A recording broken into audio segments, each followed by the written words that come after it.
Hola, ¿qué tal amigos y amigas? Soy Aníbal Arévalo. Me siento orgulloso de esta tierra prolífica, esta tierra donde han surgido muchos poetas, artistas del canto, músicos y también dentro del campo de la literatura. Y dentro de este campo, precisamente, queremos presentarles a un escritor Nobel. Los invito a que lo conozcan.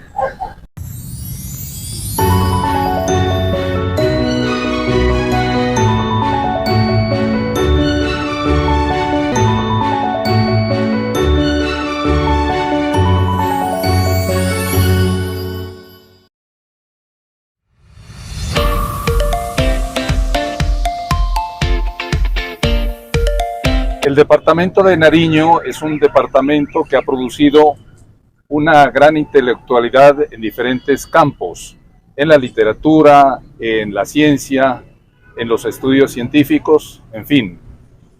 Dentro del campo de la literatura nos encontramos a un escritor muy novel.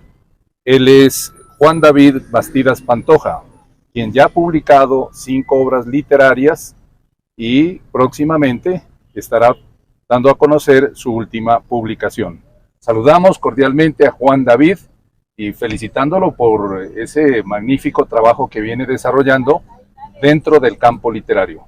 Muchas gracias, un saludo a todas las personas que en este momento nos sintonizan y un abrazo, muchas gracias por permitirme estar aquí y compartir un poquito de la magia de la Tierra de las Cordilleras. Bueno, para que entremos en confianza y entremos en el tema, yo quisiera preguntarle a Juan David, ¿cómo se hizo escritor? Bueno, Jean Piaget dice que leer no es descifrar y escribir no es copiar. A leer se aprende leyendo y a escribir se aprende escribiendo. Cuando yo era niño no me gustaba leer porque la literatura era para mí una obligación, era una tarea, algo que tenía que hacer, no porque me naciera hacerlo, sino porque simple y llanamente era una obligación académica. Sin embargo, ¿qué pasó? Cuando me regalaron un libro de fantasía y pude tener la posibilidad de leer libremente, en ese momento todo cambió, porque de odiar los libros me convertí no solo en un ávido lector, sino también surgió en mí el deseo de querer construir mi propio mundo, mi propio universo. De esa manera empezó a surgir en mí el germen y el deseo de querer convertirme en un escritor, y no en cualquier escritor, sino en un autor de fantasía épica, el primero en nuestra región, donde el verde es de todos los colores. ¿Qué obstáculos y qué situaciones favorables tiene este mundo para estimular y para adentrarse dentro del mundo de la literatura, para que haya escritores como Juan David? Bueno, son muchos los obstáculos que uno encuentra, muchos los retos, ¿no? Uno como escritor en Colombia y sobre todo al no contar con una editorial que lo respalde, uno tiene que escribir, imprimir, editar, promocionar, vender. Jamás pensé yo cuando decidí convertirme en un escritor que iba a tener que vender mis propios libros, que estar en plazas, que estar en parques, muchas veces al sol y al agua vendiendo mi trabajo literario. Sin embargo, fue así como se dieron las cosas y así tuve yo que asumirlas. Así que realmente es muy poco el apoyo que uno encuentra, más que todo es la ayuda de mi familia, el espaldarazo que me dieron en mi casa, mis padres, mis abuelos, para poder escribir, el capital semilla para sacar este sueño adelante, y después el trabajo propio, el apoyo de los amigos, de los lectores, de la pareja, de todos aquellos, esa cadena de afectos, como dice mi padre, que de cierta manera se convierten en ese colchón que le permite a uno amortiguar los golpes de la vida. Así que son muchos los obstáculos, y las gratificaciones vienen cuando ya uno empieza a encontrarse con el lector, cuando uno empieza a experimentar como ese cariño que tienen los lectores, ¿no? Y yo creo que todo escritor debería hacer lo mismo, y es poder vender sus propios libros y tener a sus lectores frente a frente. El poderlos tener frente a sí para poder hablar sobre el libro, para poder pues discutir lo que les gusta, lo que no les gusta, si les pareció, si no les pareció. Ese es un ejercicio que pienso yo que todo escritor en el planeta debería llevar a cabo, porque le permite una retroalimentación fantástica y sentir también el cariño de la gente y la razón por la que uno escribe. En esta ocasión, para el nuevo libro, contamos con el apoyo del portafolio de estímulos 2024 de la Gobernación de Nariño, de la Dirección de Cultura. Logramos postularnos para el estímulo de apoyos a... Listo. proyectos editoriales de autores locales fueron Dos Plazas y La Tierra de las Cordilleras, La Rosa Oculta logró obtener una de ellas, gracias a lo cual pues contamos con un apoyo que nos permitió sacar adelante este proyecto literario. Juan David, permítanos conocer un poco acerca de su obra literaria. ¿Qué pueden encontrar los lectores al adentrarse en este mundo literario? La Tierra de las Cordilleras ante todo es otro mundo, un mundo fantástico, muy similar al nuestro, pero al mismo tiempo muy diferente. Un mundo donde hay elfos, enanos, centauros, dragones, y en el que también hay carnavales, carrozas, comparsas y murgas. Un mundo que de cierta manera nos invita a vernos a nosotros mismos desde nuevas perspectivas y desde otros horizontes. En este mundo, 4 reinos, Ormuz, Guayla, Uran y Albaje, viven en paz después de una cruenta guerra, 200 años atrás, y un viejo mago recibe en sueños una advertencia sobre un antiguo señor de la guerra que tras creerse vencido vuelve más poderoso y vengativo y quiere destruir no solo los 4 reinos sino a todo este universo. Es una amenaza tan grande que los dioses de este mundo a Siyatar Yankaila le envían una misión: buscar un libro sagrado y a un personaje de leyenda que es el Jaguar Dorado. Así comienza esta aventura que precisamente en estos días ya tiene un nuevo capítulo, un 4º capítulo en su existencia, en su trajinar por este mundo. Mencionábamos al principio de esta nota que el departamento de Nariño es muy prolífico, muy productivo en creatividad, en producción literaria, en el arte, y uno de esos casos es el carnaval, donde se producen figuras fantásticas. ¿De pronto tuvo algo que ver la obra literaria de Juan David con el carnaval? Por supuesto, cuando yo tenía 15 años estaba viendo el desfile magno y me puse a pensar cómo vendrían elfos al carnaval si tuvieran la posibilidad de hacerlo, cómo vendrían enanos, centauros, magos, si ellos pudiesen venir, cómo aportarían con su magia a la magia que ya vemos pues cada 6 de enero aquí en nuestro carnaval. Y luego me puse a pensar, bueno, ¿por qué no hacerlo? ¿Por qué no construir un mundo donde todo eso tenga cabida? Tanto los elfos, los centauros, los dragones, como el carnaval con sus carrozas, sus murgas y comparsas. Así que muchos capítulos del primer libro están dedicados al carnaval. Y de ahí que cuando en 2018 el maestro Andrés Barrera, un saludo para el gran maestro del taller del abuelo, cuando él decide construir su carroza basada en el primer libro y pudimos salir en la senda del carnaval, yo sentía que ambos mundos habían confluido y que tanto el carnaval del Reino de Ormuz como el carnaval de San Juan de Pasto se convertían en esa fecha en un mismo escenario, en un mismo espacio, a través de los velos del mundo. Fue una experiencia maravillosa y siempre estaré en deuda con el maestro Andrés Barrera. Magnífico, un gran maestro. ¿Qué lo motivó a usted a escoger este mundo literario? Bueno, en primer lugar, la literatura llegó a mi vida y de cierta manera me mostró el camino, la senda que yo debía seguir en el resto de mi vida. Siendo que la fantasía fue el género que me enseñó a leer, porque yo siempre digo que no es lo mismo reconocer las letras que leer verdaderamente. No es lo mismo poder escribir o garabatear una nota que auténticamente escribir. Y fue el género fantástico el que me permitió ver los libros de otra manera, desde otros ángulos, de una perspectiva nueva. Y con el paso del tiempo me daba cuenta que la fantasía era un género poco valorado, poco trabajado, que no se lo tenía en cuenta, sino como algo que en el mejor de los casos servía para entretener. Y yo quise demostrar lo contrario, quise demostrar que la fantasía es un género, no solamente el género literario por excelencia, sino también un género muy importante para nuestra historia como humanidad. Por eso me encaminé por la literatura fantástica y construimos La Tierra de las Cordilleras. Precisamente eso era lo que yo le quería preguntar acerca de la importancia de cultivar este género de la fantasía como un trabajo literario. La fantasía existe para enriquecer la realidad, me dijo alguna vez el profe Gonzalo Jiménez Maecha, quien fue el primer lector de esta saga fantástica, a quien le mandamos un fuerte abrazo. Si nosotros nos ponemos a ver cuál es la primera obra literaria de la que se tiene registro, la epopeya de Gilgamesh de la antigua Sumeria, si la leemos nos daremos cuenta que es una historia de fantasía. Es la aventura de un héroe que debe recorrer un mundo lleno de obstáculos, de circunstancias difíciles, de monstruos e incluso de dioses, y debe probar su valía, debe probar su fuerza, debe probar que es capaz y es digno de alcanzar esa meta que él tanto anhela. Así que desde el principio del tiempo, desde que la humanidad surgió en las cavernas, la fantasía apareció como una manera de entender su entorno y su mundo. Para entender ese mundo que no conocíamos, los rayos, los truenos, el fuego, las enfermedades, los seres humanos inventamos un mundo fantástico, un mundo invisible de dioses y espíritus. Y esa capacidad de pasar de un pensamiento concreto a un pensamiento abstracto es el origen de todo nuestro desarrollo como seres humanos, nuestro desarrollo científico, tecnológico e intelectual. Así que la fantasía no es simplemente algo que adorna o algo que simplemente entretiene, es la base de nuestra esencia como seres humanos. Bien, ¿qué tanta validez cobra la fantasía en un mundo tan convulsionado, con guerras, traiciones y violencia? Precisamente la pregunta es ¿por qué no permitir que un mundo como un mundo fantástico llegue a darnos alivio de este mundo real? ¿No? Michael Ende decía en La historia sin fin que la fantasía existe para que el ser humano pueda verse a sí mismo desde nuevos ángulos, alejarse de su realidad, tomar fuerzas en otro entorno para regresar a este mundo y verlo con ojos renovados, verlo desde nuevos ángulos y poder influir en él de una manera correcta. Un filósofo decía que no es saludable estar habituado a un mundo profundamente enfermo.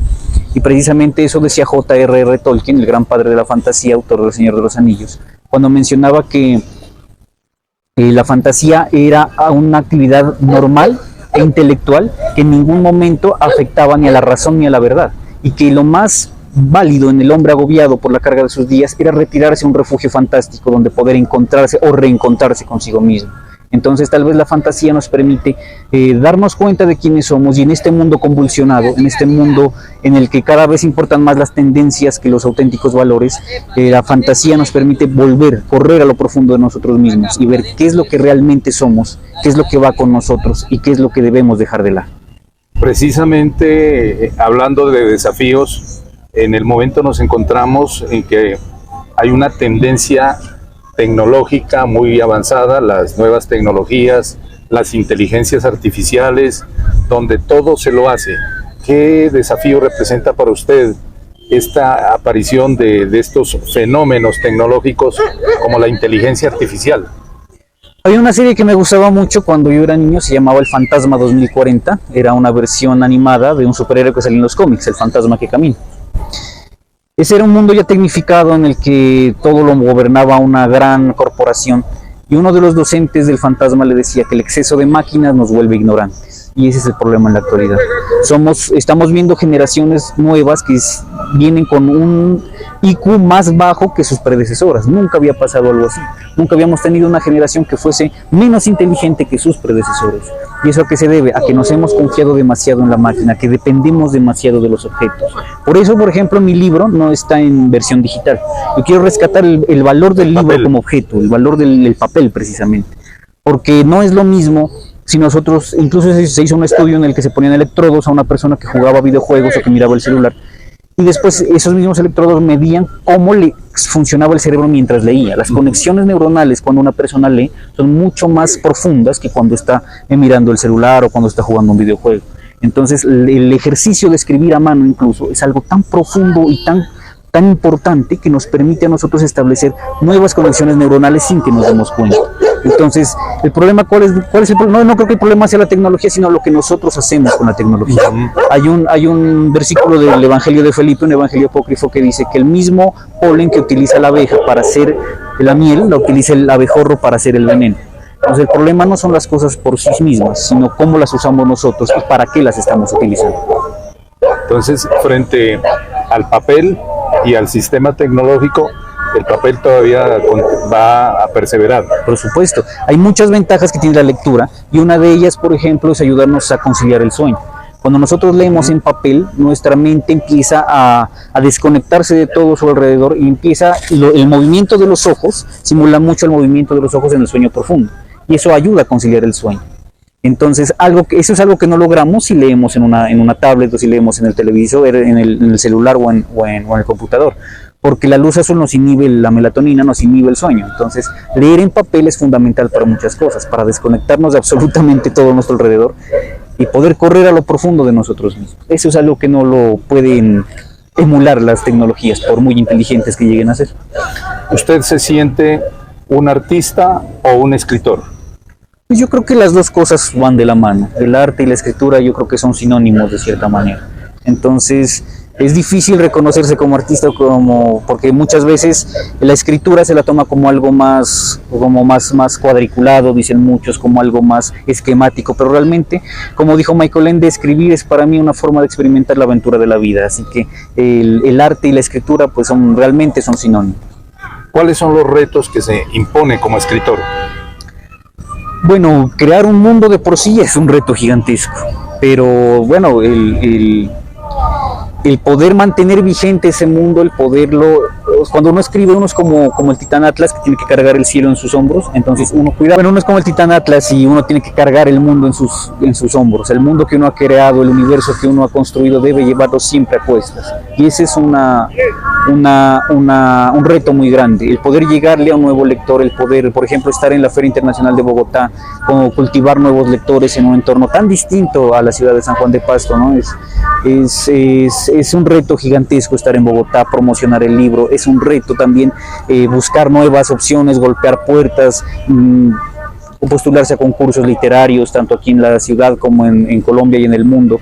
Esos son como que los retos personales que yo me pongo, ¿no? O sea, buscar nuevos concursos en los cuales participar y dar a conocer mi literatura, sea La Tierra de las Cordilleras, sean otro tipo de relatos, pero siempre estar tratando como de encontrar esa puerta, ese resquicio en la realidad por donde colar mi imaginación. Bueno, háblenos brevemente de esa experiencia en la Feria de Bogotá, Feria del Libro. Bueno, la Feria de Bogotá es siempre una aventura estar allá. Es una experiencia magnífica poder encontrar a tanta gente reunida en torno a la literatura, a los cómics, a las buenas historias. Es una posibilidad de encontrarnos con nuevos y viejos amigos, con nuevos y viejos lectores. Es una posibilidad de visibilizar el trabajo de una forma internacional realmente, pues, no por nada es la Feria Internacional. Es difícil poder estar allá, obviamente, pero vale la pena hacerlo porque en este mundo hay mundos como hay seres humanos y lograr que muchos de estos mundos confluyan en torno a una historia es una hazaña maravillosa. Ya, yo quisiera preguntarle a Juan David, ¿a quién admira en el mundo de la literatura? Bueno, admiro a muchas personas. La primera es J.K. Rowling, la autora de Harry Potter. Ella fue Harry Potter el libro que me enseñó a leer y que me cambió la vida, así que siempre he pensado que si ella no hubiese escrito Harry Potter, no sé yo qué estaría haciendo en este momento. Admiro mucho su valor de salir adelante a pesar de la depresión, del desempleo, del maltrato, la violencia intrafamiliar, y a pesar de todo, ella surgió como escritora, es un gran modelo a seguir. J.R.R. Tolkien, autor del Señor de los Anillos, es otro gran referente. Él no solamente, o sea, la hazaña de Tolkien muchos la asocian a imaginarse al poeta Homero inventándose él solo el griego antiguo y toda la mitología griega, y después con esos insumos empezar a escribir la Ilíada y la Odisea. Yo creo que es el equivalente en 50 años a todo un legado mitológico de un pueblo, y creo que eso es algo digno de admirar. Asimismo está Liliana Bodoc, la mejor escritora de Hispanoamérica en cuanto a fantasía épica, Víctor Hugo, Emilio Salgari con Sandokan, Lee Falk con El Fantasma. Bueno, son muchos los referentes a los que admiro en este trajín literario. Remontándonos a otro aspecto de este quehacer literario, indudablemente también vienen los estímulos, los apoyos. ¿Qué estímulos y qué apoyos ha recibido? Y premios también, pues. ¿Premios? Bueno, aquí en la ciudad de Pasto, el más reciente fue el estímulo el portafolio de estímulo 2024. El año pasado entramos a postularnos para lograr el apoyo y así poder publicar la cuarta parte de La Tierra de las Cordilleras. Era un apoyo para proyectos editoriales de autores locales que logramos, eran 2 plazas y una de las cuales se ganó La Rosa Oculta, algo de lo que me siento muy contento y muy satisfecho, porque si la calidad literaria de este texto logró ganar ese estímulo, pues es por algo, digo yo. Asimismo logramos ganar el 6º premio CEPA de novela juvenil de la editorial Tandaya en 2018 con otra novela corta de fantasía llamada Sachamarca. Ese libro se publicó en España y se publica también aquí a través de la impresión bajo demanda. Por otro lado, tengo también el 2º lugar del premio de relatos Gandalf de la Sociedad Tolkien Española en 2022. He ganado también el PEN Internacional Nuevas Voces Literarias en 2016 con un cuento llamado La Torre del Pavo Real. Asimismo he ganado también otros estímulos aquí en la ciudad de Pasto, Pasto ciudad capital lectora, Pasto la gran capital, quiero decir, con Sachamarca, que también lo postulamos. El descendiente del guerrero fue otro cuento que también nos permitió ganarnos un estímulo. Y poco a poco vamos trascendiendo fronteras y llegando más allá con diversos relatos y con diversos escritos. Bueno, hay una tendencia de los jóvenes, de las nuevas generaciones, a alejarse un poco de la literatura. Juan David, ¿qué invitación les haría a los jóvenes que vienen detrás, las nuevas generaciones, para que amen esa literatura? Pues fíjese que yo he encontrado a muchos lectores jóvenes. Sí. Yo he encontrado a muchos lectores que los he visto crecer incluso con La Tierra de las Cordilleras, y eso es una experiencia maravillosa. Llegaron a comprar el primer libro de la mano de sus padres y y este año llegaron a comprar el nuevo libro y veo que son más altos que yo, veo que ya vienen con sus propios hijos, entonces poder verlos crecer como yo crecí leyendo fantasía es para mí una meta cumplida, un gran logro que se ha alcanzado en estos 9 años de trabajo. Lo que yo creo que más que a los jóvenes es a los educadores, a los padres, a quienes hay que decirles de cierta forma que lo más importante para que un niño se acerque a la literatura es por un lado el ejemplo. Si el padre no lee, si el profesor le dice lea pero yo no leo, o sea, no es posible que un niño se acerque a la literatura, o sea, el ejemplo arrastra más que los sermones y que los regaños, así que si queremos que nuestros hijos lean, leamos nosotros. Y también es la libertad, la posibilidad de dejarles leer lo que ellos desean. Si bien es verdad que hay mucha basura en la actualidad, que hay gente que publica por publicar y es necesario orientar a los más jóvenes para ver qué tipo de libros están leyendo, eso no implica que debamos cortarlos o decirles una lista de lo que se debe y lo que no se debe leer. Permitirles entrar a una biblioteca, a una librería, perderse en los estantes hasta que algún libro lo llame, porque los libros nos llaman cuando quieren que los leamos. Ese creo yo que es el ejercicio más importante que se puede hacer para fomentar la literatura en los más jóvenes. A ver, demos detalles de la obra que está por presentarse a la sociedad. Bueno, el cuarto libro, La Rosa Oculta, es la cuarta parte de La Tierra de las Cordilleras. En esta ocasión, la historia ha atravesado un punto sin retorno, de cierta manera. Si nuestra historia se divide en antes de Cristo y después de Cristo, La Tierra de las Cordilleras se divide en antes de Torre y Campanas, que es el libro 3, y después de Torre y Campanas. Entonces, La Rosa Oculta viene después de esa ruptura, en un mundo que se ha puesto de cabeza, en un mundo que se ha movido. Y en ese mundo tiene que surgir la esperanza simbolizada en esa rosa, una rosa oculta que en medio de la ruina se emerge como una promesa de esperanza. Pero para que la esperanza florezca es necesario que los más valientes en el reino de los hombres sean capaces de tomar el relevo y asumir con valentía ese reto de poder rescatar el valor, la esperanza de lo que alguna vez el reino de Hormuz fue. Así que ese es tal vez la esencia de La Rosa Oculta, es esa promesa de esperanza, porque si el anterior libro terminó con un final desgarrador, este libro trata de volver a sembrar la esperanza. Bueno, de esta entrevista, de este espacio, me gustaría que Juan David hiciera una conclusión, una invitación a la sociedad para acercarse al libro. El libro es un tesoro importante que tenemos y que a veces lo tenemos cerrado. Exacto. Invitación para que abramos ese libro. Bueno, los libros, había una serie que me gustaba mucho, se llamaba Gárgolas, y en ella un escritor ciego decía que la palabra escrita es todo lo que se antepone entre el recuerdo y el olvido. Sin libros como sin anclas estaríamos a la deriva, sin enseñar y sin aprender. Los libros son ventanas al pasado, espejos en el presente y prismas que reflejan los futuros posibles. Los libros son faros en el oscuro mal del tiempo. Así que si queremos acercarnos a esos faros, lo único que debemos hacer es tomar un libro de nuestra biblioteca y acercarnos a la magia y a la fantasía que hay dentro de ellos se alberga. En lo personal los invito el próximo 21 de mayo a las 7 de la noche al lanzamiento oficial de La Rosa Oculta, la cuarta parte de La Tierra de las Cordilleras, en la Pinacoteca y Casa de la Cultura Departamental de Nariño. Será una velada maravillosa en torno a esta hoguera de papel, esta hoguera fantástica, que es la fantasía y la literatura. Así que están todos cordialmente invitados, los esperamos. Estás cordialmente invitado a que nos acompañes el próximo miércoles 21 de mayo a las 7 de la noche. Y como lo hemos dicho, Juan David Bastidas Pantoja es un gran escritor, creador, un artista de la literatura, de las letras, y por lo tanto debemos respaldar con la compra de estos libros, con la lectura de los libros, y no solamente seguir considerando a quien se dedica a unas artes públicas como una persona famosa, sino al contrario, la posibilidad de interactuar y de dialogar con personas como Juan David Bastidas Pantoja. Muchas gracias. A usted, Aníbal, muchas gracias y un abrazo para todos. Los esperamos.